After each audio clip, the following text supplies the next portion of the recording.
And now, it's time for another Dice Tower review with Tom Vasel.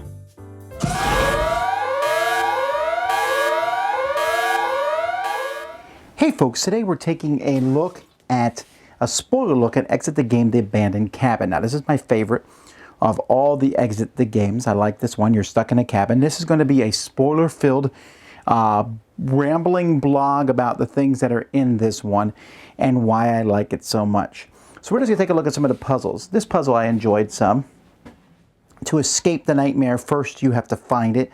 So we had to find the word nightmare in here.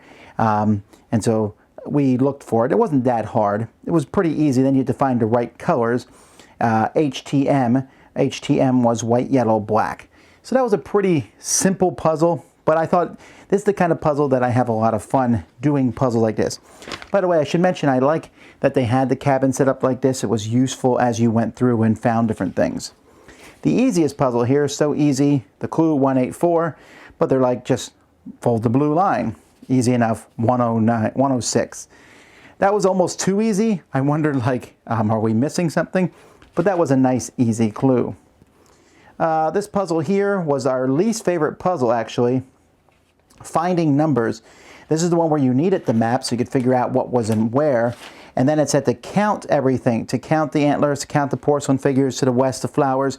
Although we figured out that you needed to open the door to find the flowers. And then we weren't sure if each flower in the vase counted as one or if a group of flowers counted as one. So we made a few mistakes on this one just because we were having trouble figuring out counting. This one took us the longest time, you know, as we counted the stuff in the pictures quite a bit, trying to figure it out.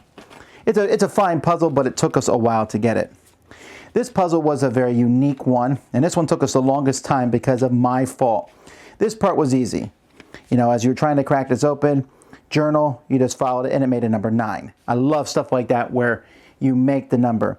Einstein, I couldn't figure this one out, but my kids were like, oh, 8 plus 5 is 13, 8 minus 5 is 3. And I was like, oh, yeah, you're right.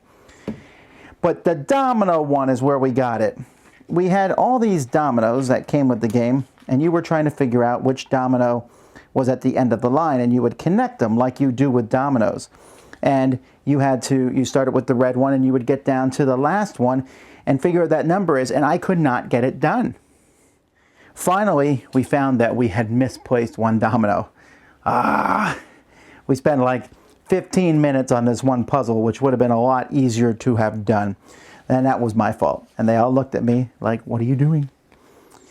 This one here, you basically just had to count. You were looking for May, count the letters M, A, and Y in here. So that was a somewhat easy clue. This one took us a while because you had to count things. And so we counted all the different things in the picture when you looked at that earlier picture with all the trees. And it was a little difficult, especially when we were looking kind of at this card here, trying to figure out the numbers, and this showed this, and I wasn't sure, like for example, this one here, there's 32 trees, I mean there's 32 fleur-de-lises, 17 trees, and the picture was dated 1679.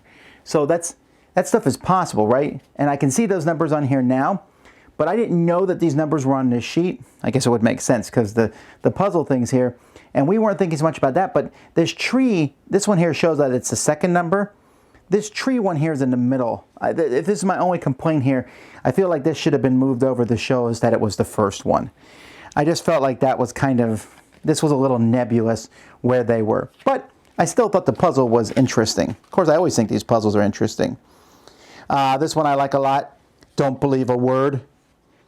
And blue, green, and red. And so as the time went by, you were finding the mysterious objects. And as soon as I saw this one, don't believe a word or a color either. Great. So that's written in red, and it says blue, so therefore it's green.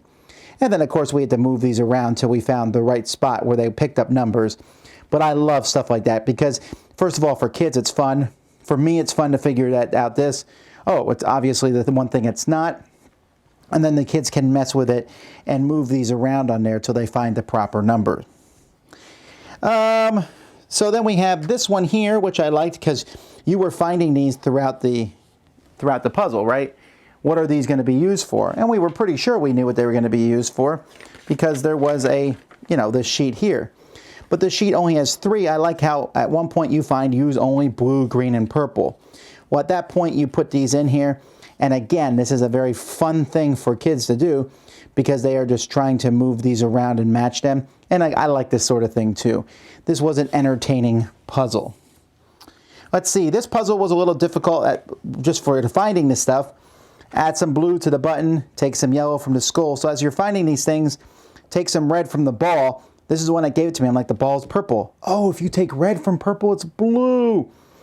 And that's pretty much how you found the colors. And then you use those colors on the wheel here, which was numbers and colors. And I like this. This was the easiest wheel to deal with in any of the games. All right, so that's most of the puzzles, but let's talk about my absolute 2 favorite puzzles. This one here. Unscramble the letters, then look for the decay bore. So I gave this to my wife. She is the scrambler of letters, and she instantly said, barcode. And I was like, barcode, barcode. And I was totally fascinated by this because you actually had to find the barcode on the game, use these numbers, put them in here, and then do a little bit of math. That was my part.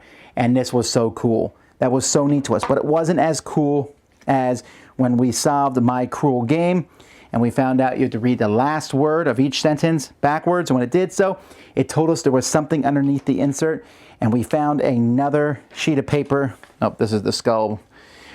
We found this other sheet of paper under the insert, which gave us another whole room. That was amazing. That was so cool. That was easily my most fun moment in all the exit games. Was like, wow. Of course, when we played the pyramid one, I looked under the insert right away.